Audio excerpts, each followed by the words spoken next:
If you're moving to a St. Paul suburb, you're going to want to consider Inver Grove Heights. In this video, let's go ahead and take a look at a few things you might want to consider before making that move. My name's Travis Anderson. Let's get right into the video.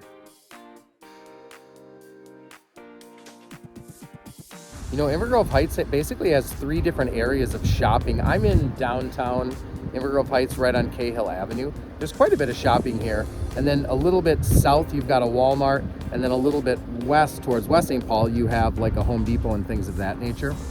But there isn't as much shopping for sort of those larger, big events that you might do, like your Sam's Club runs or your Costco runs, things of that nature. You're going to probably head to Eagan or Woodbury even to do some of that larger shopping. Right behind me here in Inver Grove Heights in South St. Paul is a municipal airport. Now, it's really more of a hobby airport. So one of the nice things is there's very little jet traffic above me here, and I'm right in the center of Inver Grove.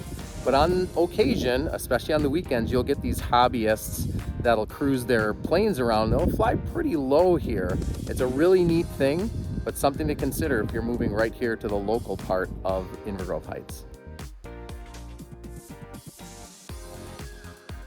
Now, Inver Grove Heights was primarily built in the 1950s and 60s, here where I'm standing in the center of the city.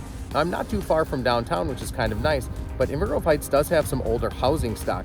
You're gonna have to get a little bit further away from the center of Inver Grove to get the newer real estate.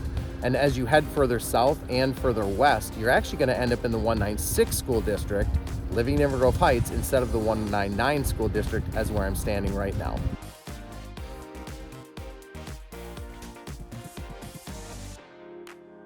One thing that Inver Grove Heights does really well is some of its parks and recreation. Right behind me is actually a disc golf course. There's also tons of walking paths here. There's some fishing spots, a lot of great recreation in Inver Grove Heights, Minnesota.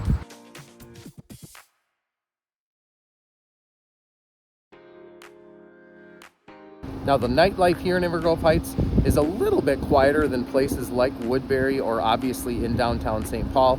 We do have a handful of places that will be open until bar close. One of them is behind me. This is Dracula's Bowling Alley.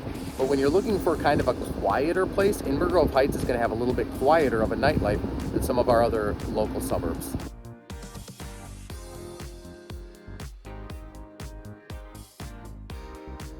Now, hey, look, those are just a few things you might want to consider before moving here to Inver Grove Heights, Minnesota. Be sure to check out some of my other Inver Grove content. I've also got some Eagan, Rosemont, and Apple Valley stuff we've been building over the last couple of months. Again, my name's Travis Anderson, and as always, all my best to you and yours.